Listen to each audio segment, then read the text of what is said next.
un ancla inmutable.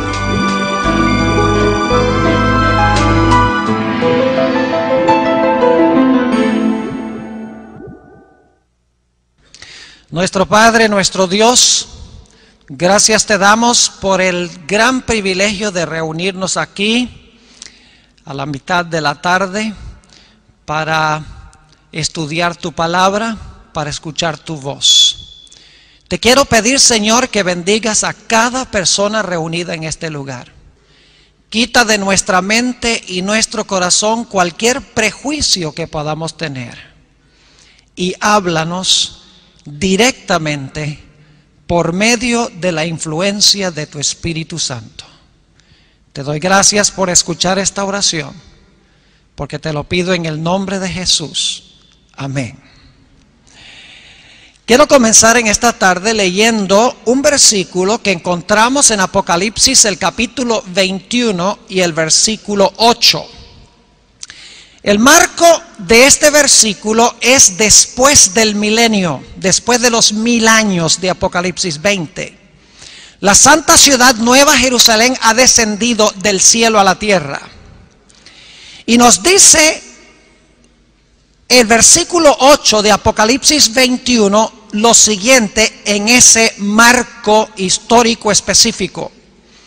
Pero los cobardes e incrédulos, los abominables y homicidas, los fornicarios y hechiceros, los idólatras y todos los mentirosos tendrán su parte en el lago que arde con fuego y azufre, que es la muerte segunda. Este versículo habla del castigo que se menciona en el mensaje del tercer ángel. Ahora nos estamos adelantando un poco en los temas de la tarde a la secuencia que estamos llevando, porque todavía no hemos hablado del mensaje del tercer ángel, pero el mensaje del tercer ángel está conectado con el del primero. El primer ángel nos dice: teme a Dios, dale gloria a Dios, adora a Dios, para que cuando el castigo de Dios sea derramado sobre la tierra, en el mensaje del tercer ángel, tú no tengas que sufrir ese castigo que va a venir sobre, como dice aquí, los impenitentes, los abominables y homicidas, los fornicarios y hechiceros, los idólatras y todos los mentirosos. Dios no quiere que nosotros estemos en esa categoría. Así que Dios da el mensaje del primer ángel para que nosotros podamos huir de esas características.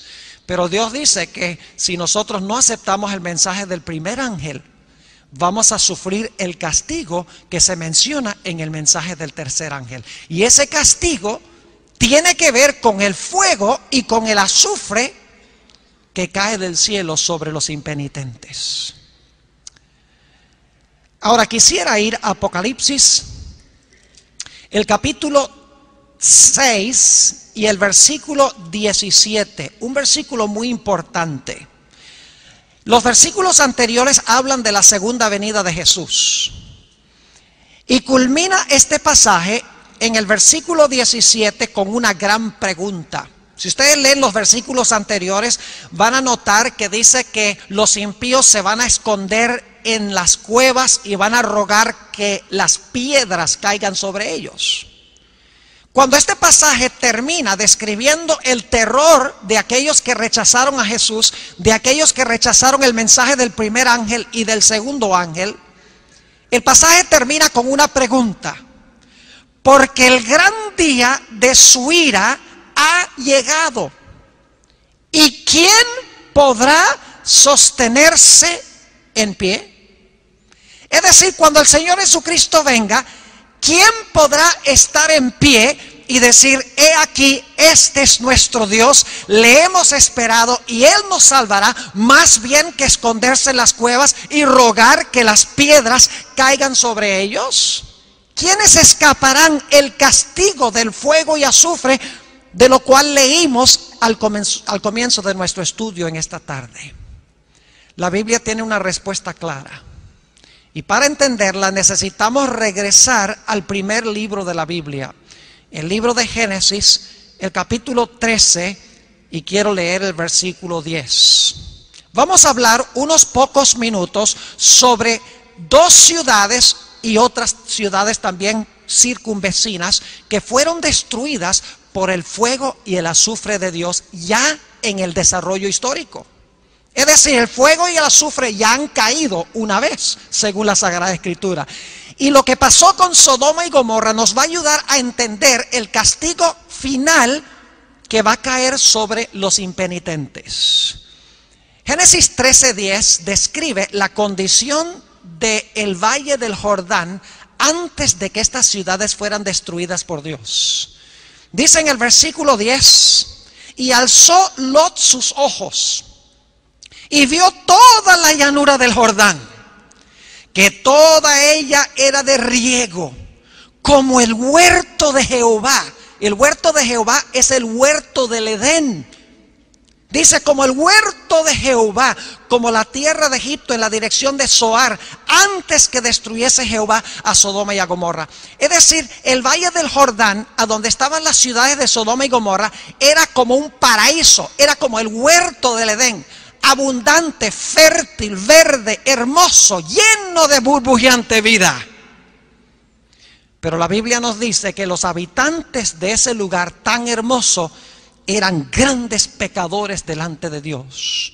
Allí mismo en Génesis 13 y el versículo 13 se describe la pecaminosidad de esas ciudades que estaban en abierta rebelión contra Dios. Dice en el versículo 13: mas los hombres de Sodoma eran malos y pecadores contra Jehová en gran manera. Hubiera sido suficiente decir que eran malos, pero fíjense cómo se intensifica la pecaminosidad, diciendo que eran malos y pecadores contra Jehová en gran manera. Y por lo tanto Dios mandó a 2 ángeles a Sodoma para darle a las ciudades un llamado final. Y es interesante, solamente menciono esto de paso, Dios no mandó solamente 2 ángeles, que fueron los que finalmente llegaron a Sodoma, sino que en realidad Dios mandó a Abraham 3 ángeles. Y no vamos a entrar en eso ahora, porque en realidad la historia de Génesis 19 prefigura los 3 ángeles de Apocalipsis que traen su mensaje final al mundo, como esos 3 ángeles trajeron su mensaje final a las ciudades de la llanura antes de la destrucción. Dios nunca destruye sin antes dar un mensaje de amonestación. Así que Dios mandó el mensaje de amonestación. Lo que hicieron los habitantes de Sodoma fue, y digo esto con reverencia, quisieron tener relaciones sexuales con los ángeles, según Génesis el capítulo 19. Tan depravados estaban los habitantes de esa ciudad y de las ciudades circunvecinas. Y por lo tanto, después de Dios impartir el mensaje, cayó sobre las ciudades la destrucción de Dios. Y quiero leer esa destrucción en Génesis 19 y el versículo 24, y luego quiero leer el versículo 28. Génesis 19 y el versículo 24. Fíjense la terminología. Entonces Jehová hizo llover sobre Sodoma y sobre Gomorra azufre y fuego. La misma expresión que leímos en Apocalipsis 21:8. Dice nuevamente azufre y fuego de parte de Jehová desde los cielos. Y el versículo 28 dice: luego Abraham mira hacia Sodoma y Gomorra después que están incendiadas, y dice en el versículo 28: y miró hacia Sodoma y Gomorra y hacia toda la tierra de aquella llanura miró, y he aquí que el humo subía de la tierra como el humo de un horno. ¡Qué destrucción tan impresionante! Fuego y azufre del cielo. Y dice que el humo subía como el humo de un horno. Yo he tenido el privilegio de visitar la región del Mar Muerto 2 veces. Una vez cuando estuve en Israel y la otra vez cuando estuve en Jordania. Cuando uno ve esa llanura, no se parece nada a la descripción que leímos en Génesis 13:10. En realidad es una región árida, con la excepción de la franjita por donde corre el río Jordán, que está verde. Todo lo demás está seco. La región alrededor del Mar Muerto le cabe muy bien el nombre, está muerto. No hay aves, no hay peces, no hay microorganismos, no hay vegetación. Es más, el Mar Muerto está más por debajo del nivel del mar que cualquier otro local en el planeta Tierra. Está por lo menos a cerca de 500 metros por debajo del nivel del mar. Lo cual significa que el fuego que Dios llovió sobre ese lugar fue tan poderoso que hizo una gigantesca caverna en ese valle, que hace que el valle ahora esté 500 metros aproximadamente debajo del nivel del mar. ¿Cuán potente fue ese fuego y ese azufre? Fue tan potente que según la Sagrada Escritura, en Judas, que es el librito que se encuentra inmediatamente antes del libro de Apocalipsis, Judas 7 nos dice que las ciudades fueron destruidas con fuego eterno. Quiero leer el versículo. Dice: como Sodoma y Gomorra y las ciudades vecinas, las cuales de la misma manera que aquellos, habiendo fornicado e ido en pos de vicios contra naturaleza, fueron puestas por ejemplo, sufriendo el castigo del fuego eterno. Fíjense que la Biblia dice que el fuego que destruyó a Sodoma y Gomorra fue fuego eterno. El fuego y el azufre lo describe Judas 7 como fuego eterno. Y sin embargo ahora tenemos un problema, porque en 2 de Pedro, el capítulo 2 y el versículo 6, encontramos las siguientes palabras. 2 de Pedro, el capítulo 2 y el versículo 6, hablando de las mismas ciudades de Sodoma y Gomorra. Y si condenó por destrucción a las ciudades de Sodoma y de Gomorra, reduciéndolas a ceniza y poniéndolas de ejemplo a los que habían de vivir impíamente. Dice que las ciudades de Sodoma y Gomorra fueron reducidas a ceniza y sin embargo fueron quemadas con fuego eterno. Ahora, ¿cómo entendemos nosotros esto? ¿Cuántos de ustedes alguna vez han tratado de quemar cenizas? ¿Cuántos han ido al supermercado para comprar cenizas como combustible? Dice: pastor, nadie puede quemar cenizas porque todo lo que hay para quemar ya se consumió. Y así es. ¿Cómo es que Sodoma y Gomorra fueron destruidas con fuego eterno, como leímos, y sin embargo fueron reducidas a cenizas? Es decir, se apagaron. Aparentemente el fuego se apagó. Ahora déjenme decirles que la interpretación tradicional de la iglesia adventista, y esta es una institución adventista, sé que muchos de ustedes no son, pero doy gloria a Dios de que la mayoría de los alumnos de esta institución aman a Dios, han encomendado sus vidas a Dios. No todos vemos todas las cosas por igual, crecemos en nuestro conocimiento.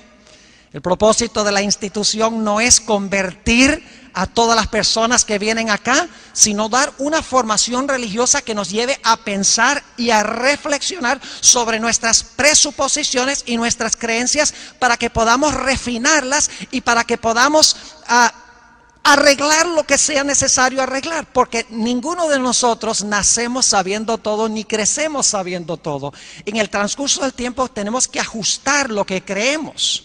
A mí me ha tocado muchas veces, aún en los últimos años, pensaba que entendía un concepto bíblico y me ha tocado ajustar mi comprensión de ese tópico, porque me he dado cuenta que mi conocimiento anterior era parcial, que no era completo. Todos los días crecemos en nuestro conocimiento.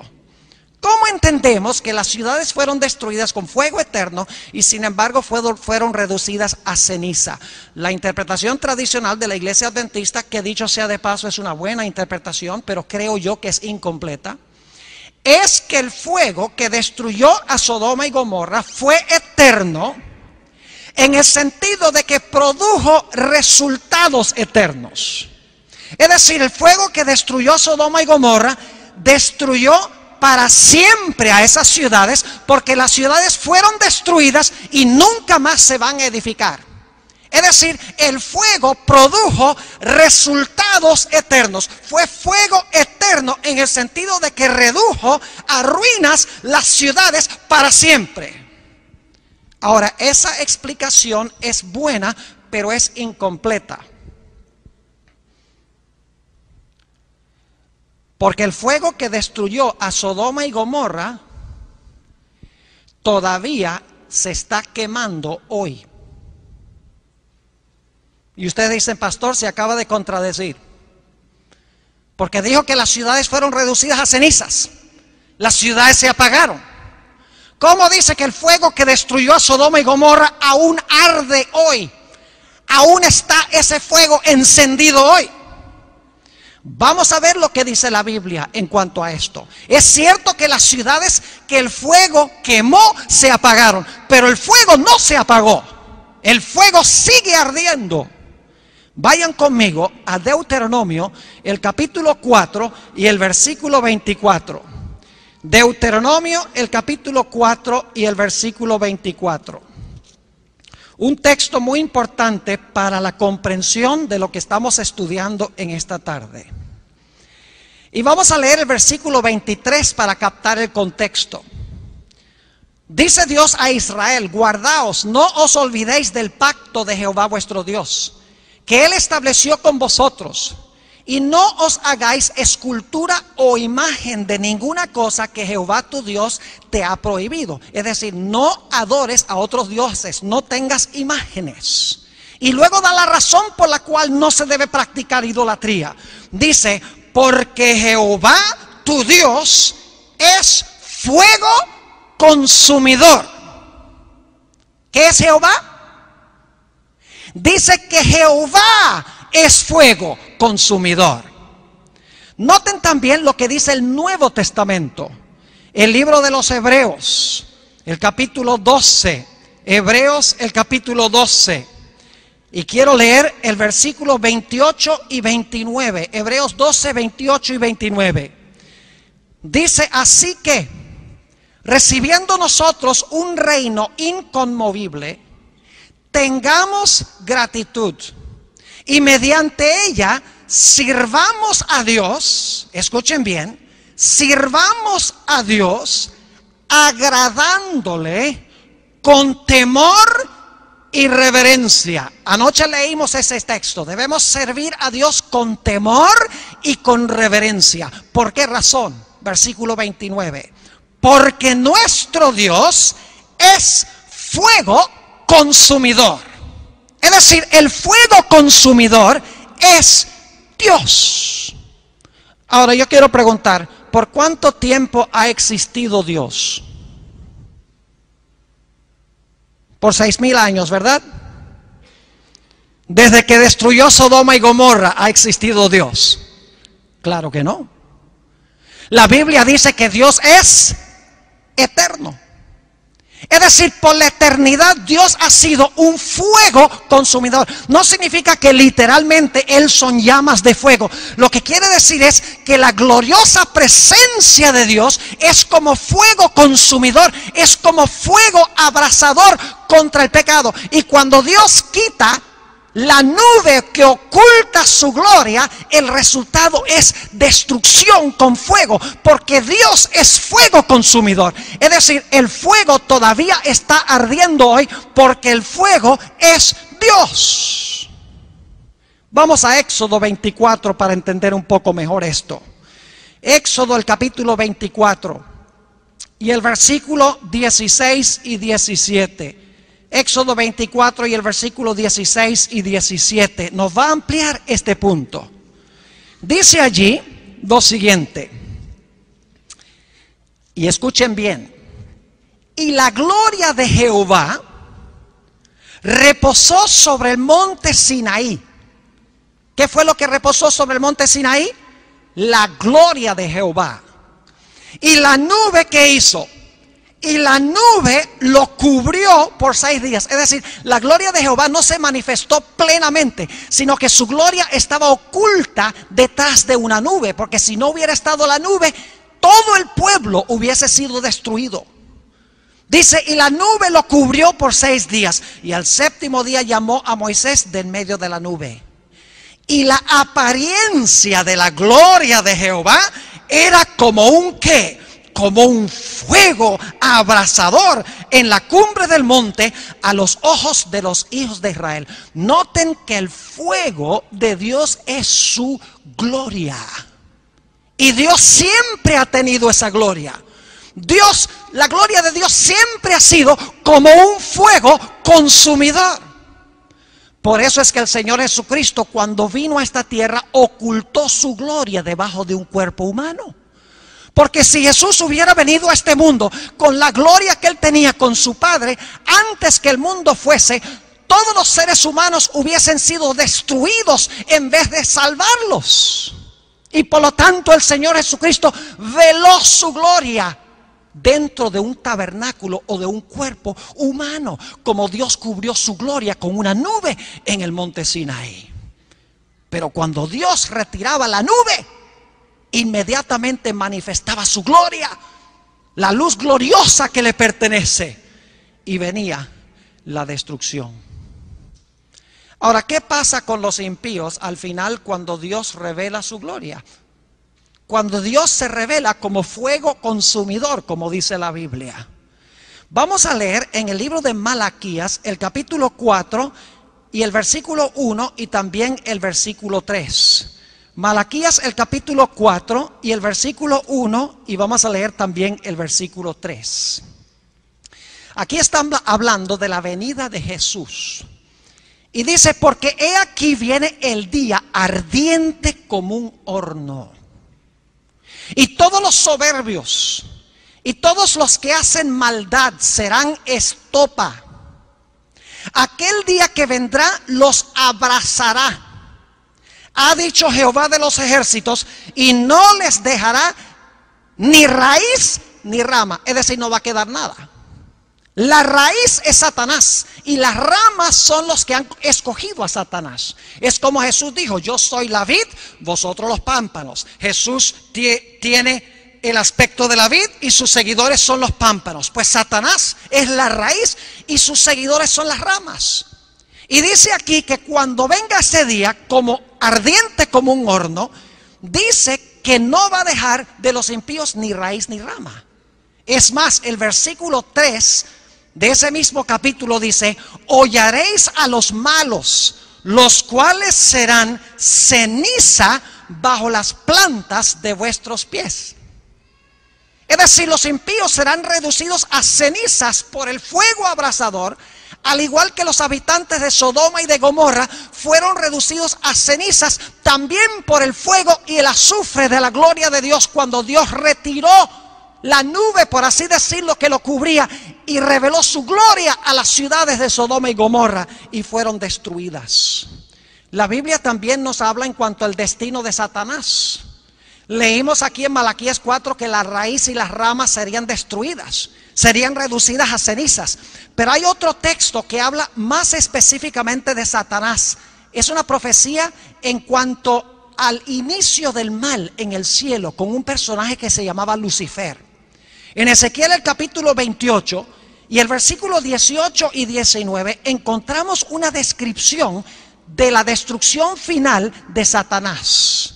Dice allí en el versículo 18, hablando de este ser, con la multitud de tus maldades y con la iniquidad de tus contrataciones profanaste tu santuario. Yo pues saqué fuego de en medio de ti, el cual te consumió, y te puse en ceniza sobre la tierra a los ojos de todos los que te miraran. Fíjense, reducido este personaje Lucifer, que pecó contra Dios, a ceniza. Sigue diciendo en el versículo 19, todos los que te conocieron de entre los pueblos se maravillarán sobre ti. Espanto serás y para siempre dejarás de ser. cenizas. Para siempre dejará de ser. El fuego abrasador a los impíos los reduce a la inexistencia, a la nada, según dicen estos textos. Vayamos a Isaías, el capítulo 33, y quiero leer los versículos 12 y 13.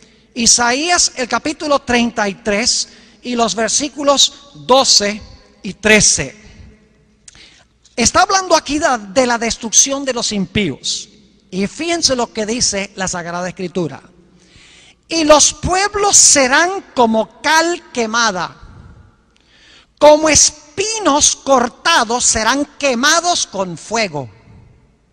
Oíd los que estáis lejos lo que he hecho, y vosotros los que estáis cerca conoced mi poder. Los pecadores se asombraron en Sión, espanto sobrecogió a los hipócritas.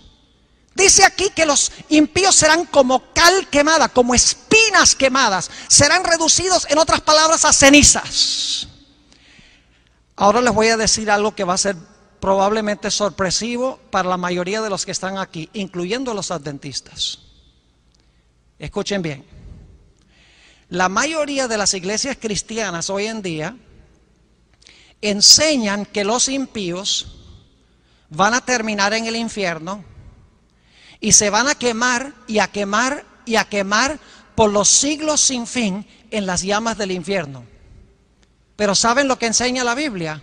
La Biblia enseña que son los justos los que van a vivir en las llamas del fuego para siempre. ¿Qué? ¿Es esta nueva luz? ¿Será esta una herejía? Que los que van a vivir en medio de las llamas para siempre serán los justos y no los malos. Ya vimos que los malos son reducidos a cenizas. Ellos no pueden vivir en medio de las llamas. Noten lo que sigue diciendo en Isaías 33. Y el versículo 14, la segunda mitad del versículo dice: ¿quién de nosotros morará con el fuego consumidor? ¿Quién de nosotros habitará con las llamas eternas? Seguid la paz con todos y la santidad sin ansia de violencias. El que sacude sus manos para no recibir cohecho, el que tapa sus oídos por no oír propuestas sanguinarias, el que cierra sus ojos para no ver cosa mala. ¿Quiénes son esos? ¿Los justos o los injustos? Los justos. ¿Quiénes son los que van a habitar, según este texto, con el fuego consumidor? ¿Quién de nosotros habitará con las llamas eternas? No son los impíos, sino los justos, porque las llamas reducirán a los impíos a cenizas, pero los justos tendrán un carácter a prueba de fuego y podrán habitar en la presencia gloriosa de Dios para siempre, a pesar de que Dios es fuego consumidor. Sigue diciendo en el versículo 17: tus ojos verán al Rey en su hermosura. Ese Rey es Jesús. Tus ojos verán al Rey en su hermosura.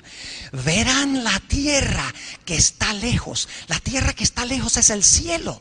El Rey es Jesús. Dice que verán los hijos de Dios que habitarán con las llamas eternas en medio del fuego consumidor, en la presencia gloriosa de Dios. Dice que verán al Rey en su hermosura. Verán la tierra que está lejos. Los impíos no pueden habitar en la presencia de un Dios santo. La gloria de Dios los consumiría en un instante. Por esa razón ahora Dios nos ha dado el mensaje del primer ángel para que se consuma en nuestra vida el pecado, para que desarrollemos un carácter a semejanza del carácter de Jesús, Para que cuando Jesús venga, nosotros reflejemos el carácter de Cristo, de tal manera que la gloria de Dios que destruye el pecado, no nos destruya a nosotros, porque de antemano el pecado ha sido consumido en nuestra vida por el Espíritu de Dios. Por esa razón, en el Nuevo Testamento, mis apreciados jóvenes y hermanos, vez tras vez tras vez, cuando se habla de la segunda venida de Cristo, se enfatiza el tipo de carácter que vamos a necesitar tener cuando Cristo venga. Porque la Biblia dice: el gran día de su ira es venido. ¿Quién podrá estar firme? ¿Quién podrá habitar con las llamas eternas? ¿Quién podrá estar en la presencia de aquel cuya gloria es fuego consumidor? Solo aquel que tenga un carácter a semejanza del carácter de Él. Por eso el mensaje del primer ángel dice: teme a Dios, dale gloria a Dios, adora a Dios. Permite que el Espíritu Santo purifique y limpie tu vida, para que cuando Él venga no te escondas en las cuevas, ni ruegues que las piedras caigan sobre ti, sino que puedas decir: he aquí, este es mi Dios, le he esperado y Él me salvará. En Hebreos, el capítulo 12, encontramos una referencia a la segunda venida de Jesús. Y quiero leer otra vez esos versículos que leímos de antemano, Hebreos 12 y el versículo 28 y 29.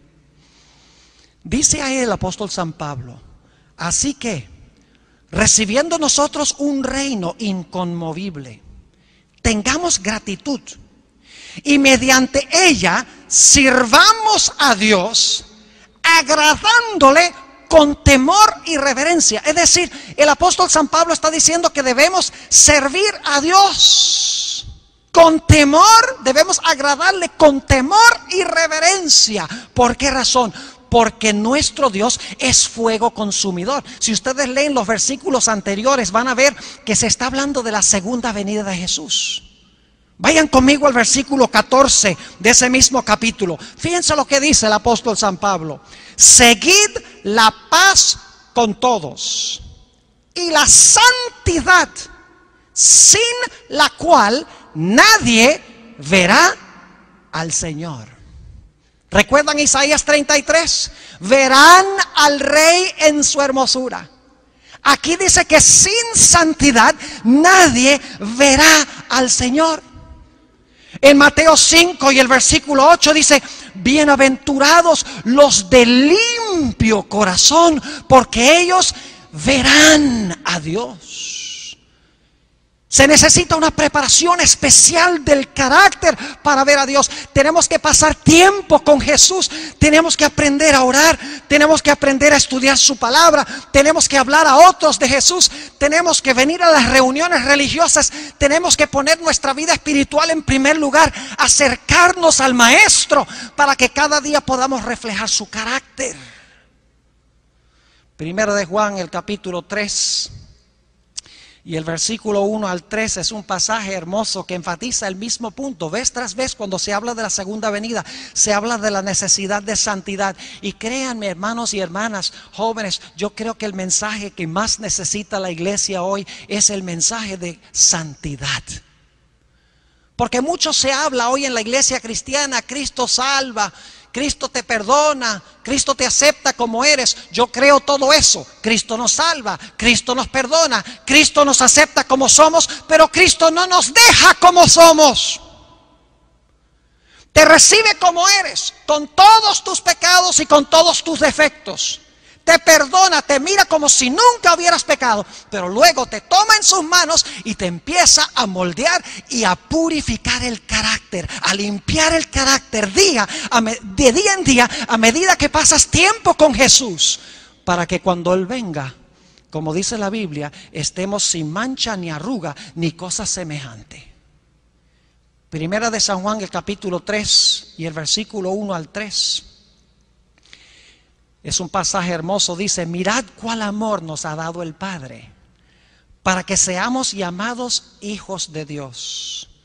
Por esto el mundo no nos conoce, porque no le conoció a Él.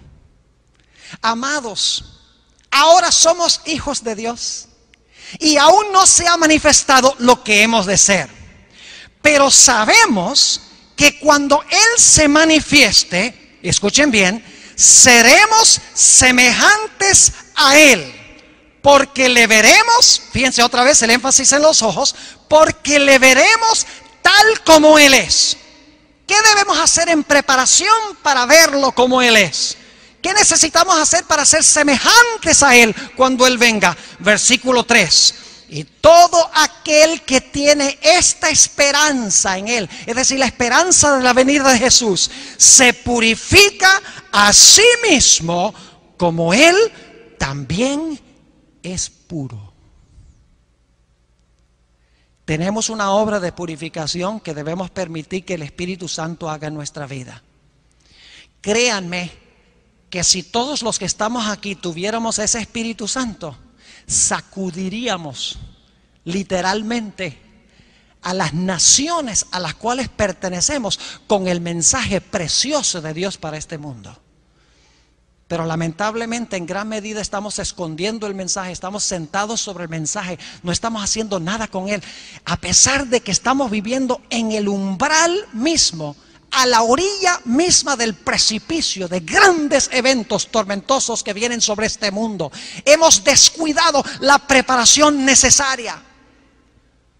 Los impíos no pueden vivir en la presencia de Jesús. Cristo tiene que limpiar su carácter antes de que Él venga. Yo pregunto, ¿puede coexistir un microbio con antiséptico? El antiséptico mata el microbio. ¿Pueden coexistir la luz y las tinieblas? Claro que no. Donde hay luz, las tinieblas se disipan. Los impíos no pueden vivir en la presencia de Dios. Serían miserables en la presencia de Dios. Porque la Biblia dice que la gloria de Dios es como un fuego consumidor. ¿Qué debemos hacer nosotros? Debemos purificarnos a nosotros mismos como Él es puro. ¿Pero cómo lo hacemos?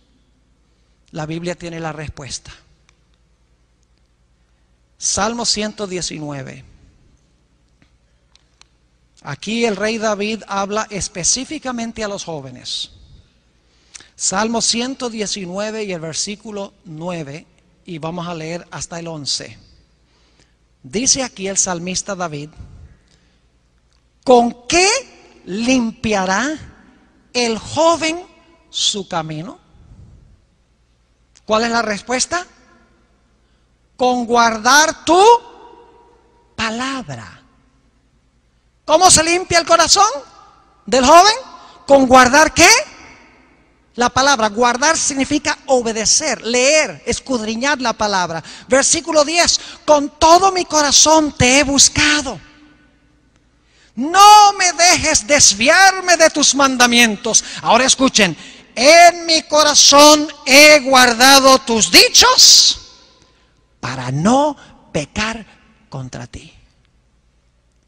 El secreto para tener una vida pura es guardar la palabra de Dios en nuestro corazón, escudriñar la palabra y estar dispuestos de obedecer la palabra de Dios. Permítame darles un ejemplo para que puedan comprender lo que estoy diciendo.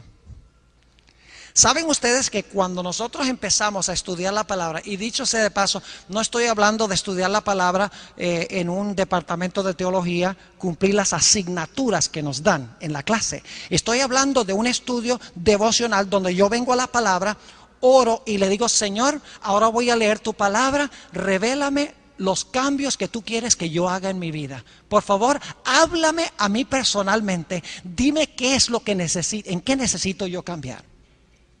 Y hago esa oración y empiezo a leer la palabra. Y por ejemplo, llego a ese texto a donde dice: habéis oído en el antaño, no cometerás adulterio.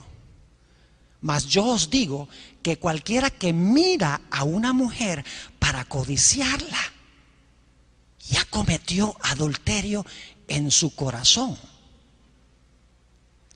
Fíjense que yo leí ese versículo. Y si yo tengo problemas en esa área, ahora el versículo me empieza a leer a mí.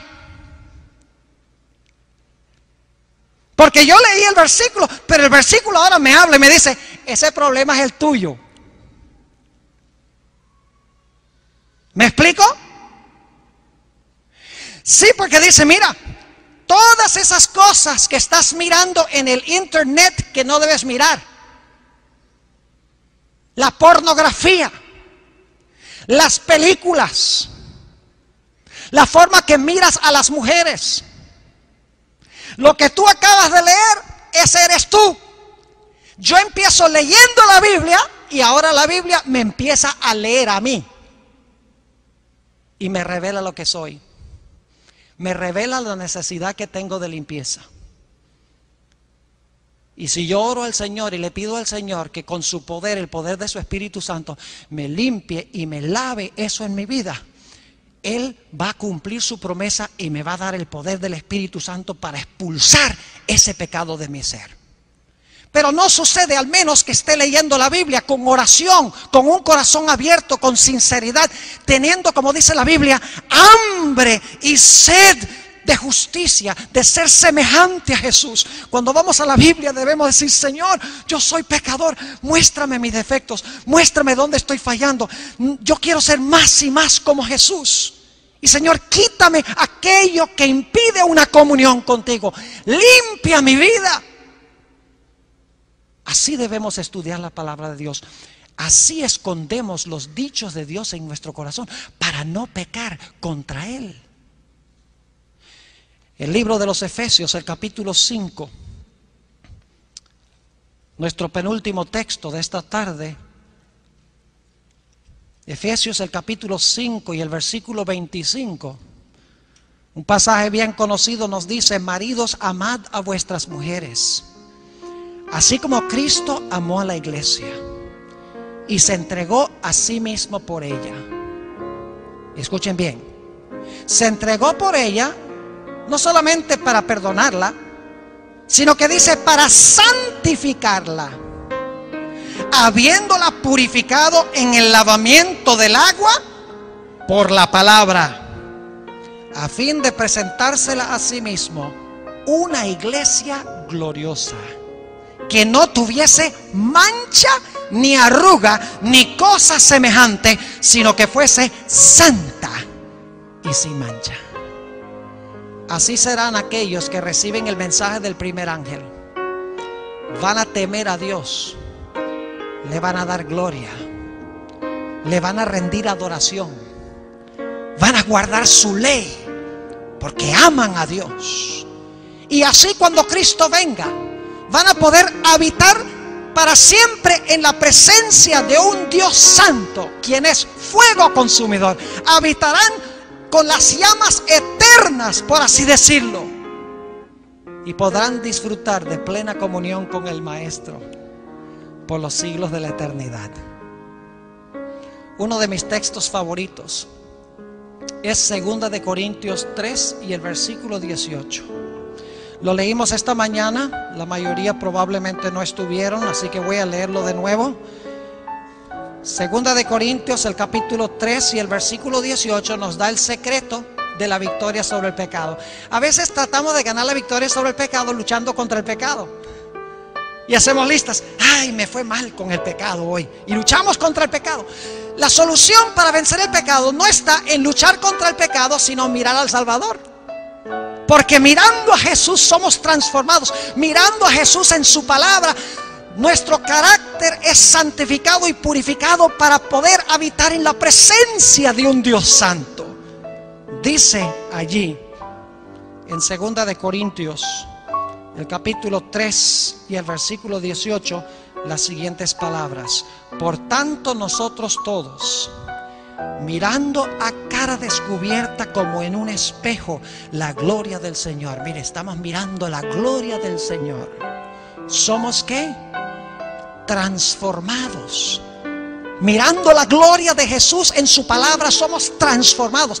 La palabra que se usa aquí es metamorfoo, de donde viene nuestra palabra en español metamorfosis. Una metamorfosis es extraordinaria. Un gusano cambia a una mariposa. ¿En qué se parecen? Casi en nada. Así, si tú eres pecador, si tienes luchas en tu vida con el pecado, Jesús te puede cambiar de un pecador a un santo, contemplando a Jesús en su palabra y pidiendo que Él limpie tu vida. Dice, somos transformados de gloria en gloria, en la misma imagen, como por el Espíritu del Señor. ¿Quiénes habitarán con el fuego abrasador? ¿Quiénes habitarán con las llamas eternas? Aquellas personas que son limpios de corazón y limpios de manos, porque han permitido que Jesús, a través de su palabra, venga y limpie la vida. Estos verán al Rey en su hermosura, verán la tierra que está lejos. Quiero preguntar en esta tarde, ¿hay alguien aquí en esta tarde que quiere decirle al Señor Jesús: Señor Jesús, hay cosas que yo tengo en mi corazón, que yo tengo en mi vida, que yo quiero que tú limpies? Yo quiero leer tu palabra y quiero que tú me muestres esas cosas que me separan de ti. Y yo quiero, Señor, no solo que me muestres esas cosas que necesitan cambiar, sino que a través del poder de tu Espíritu Santo, tú expulses y limpies esas cosas de mi vida. ¿Hay alguien en esta tarde que quiere que yo tenga una oración para pedirle esto a Jesús? Que limpie algo de tu corazón. Levanta la mano y déjala levantada. Pues yo quiero tener una oración especial para ti. No levantes la mano nada más por levantarla, pero si tienes una lucha con el pecado, no significa que es un pecado súper grave, súper terrible, pero con ciertas cosas en tu vida que es una lucha constante que te gustaría vencer, y quieres que yo tenga una oración en esta tarde para que Dios te ayude a vencer eso, levanta la mano, porque voy a tener una oración ahora. Gloria a Dios. Oremos. Padre celestial, sabemos que tú eres un Dios de amor, pero tu gloria es fuego consumidor. Por eso es que en tu amor nos has revelado en tu palabra cómo podemos preparar un carácter a prueba de fuego, para que como Shadrach, Mesach y Abednego podamos caminar en medio del fuego sin ninguna preocupación. Tú has visto en esta tarde las manos levantadas, personas que tienen luchas con el pecado en la vida, que quieren vencer esos pecados. Señor, yo me agrego a esa lista. Te ruego, Señor, que cada momento nos reveles a través de tu palabra nuestros defectos, dónde necesitamos cambiar. Y Señor, danos una abundante porción de tu Espíritu Santo para que pueda expulsar esos pecados de nuestra vida, para que cuando Cristo venga podamos ser de esos que son de limpio corazón y podamos ver a Dios. Gracias, Señor, por escuchar nuestra oración. Te lo pedimos en el nombre de Jesús. Amén.